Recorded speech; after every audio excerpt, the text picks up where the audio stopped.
दोस्तों, रूस और यूक्रेन के बीच युद्ध के 1208 दिन हो चुके हैं। जहाँ तक इज़राइल और ईरान की बात है, आज सुबह से ही बल्कि कल रात से ही दोनों तरफ से बैलिस्टिक मिसाइल्स और दूसरे तरह के म्यूनिशंस यानी गोला बारूद का उपयोग हो रहा है। ईरान ने हैफा में तेल के रिफाइनरी पर ज़बरदस्त आक्रमण किया है और ज़बरदस्त आग लगी है तेल अवीव और इर्द गिर्द के इलाकों में भी, और मिलिट्री तथा सैन्य ठिकानों पर भी आक्रमण लगातार कर रहा है। दूसरी तरफ इज़राइल का दावा है कि वह ईरान के हर मिलिट्री इंस्टॉलेशंस को बर्बाद करके ही रुकेगा और युद्ध लंबे समय तक चलेगा।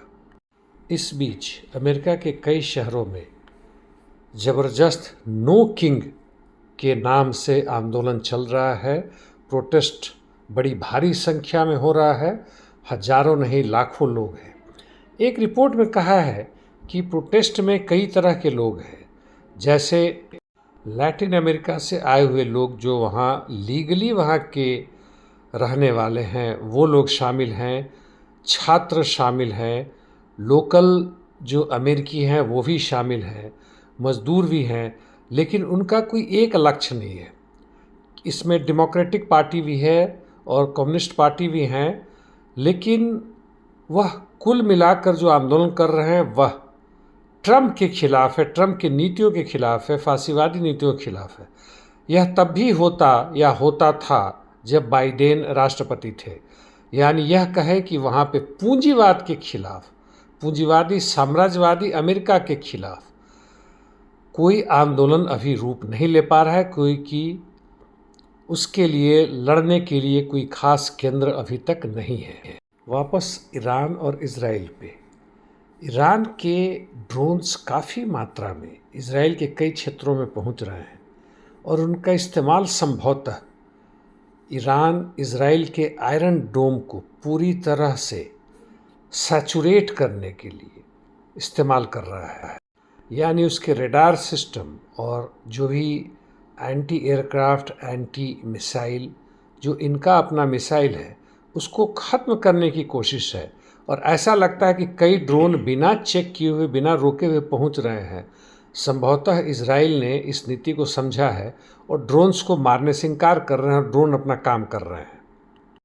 यानी कि इज़राइल की जो इलेक्ट्रॉनिक वॉरफेयर और बाकी मिलिट्री टैक्टिक्स है, वह कहीं ना कहीं से किसी खास क्षेत्र में इज़राइल के ऊपर भारी पड़ रहा है।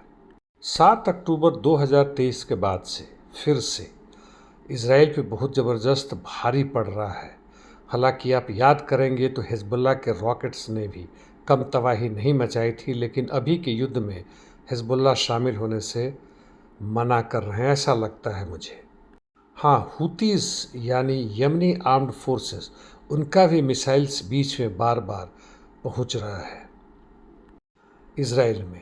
वैसे ब्रिटिश वॉरशिप्स जो पहुंचने की कोशिश कर रहा था काफ़ी आयुध वगैरह लेके, उसे रोक दिया है ईरान के खाड़ी में ईरान के ड्रोन्स द्वारा। यह एक अच्छा कदम है।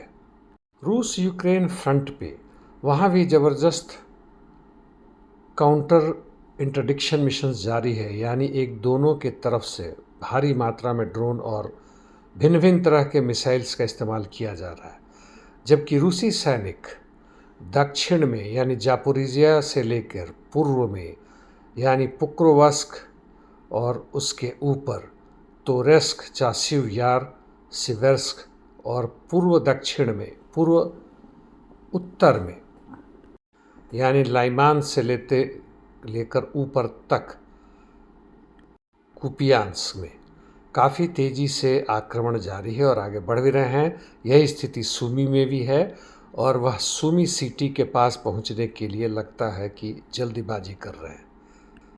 डिप्लोमेटिक फ्रंट पे जहाँ तक इजराइल की बात है, उसे काफ़ी समर्थन मिल रहा है, वैसे ही जैसे यूक्रेन को था।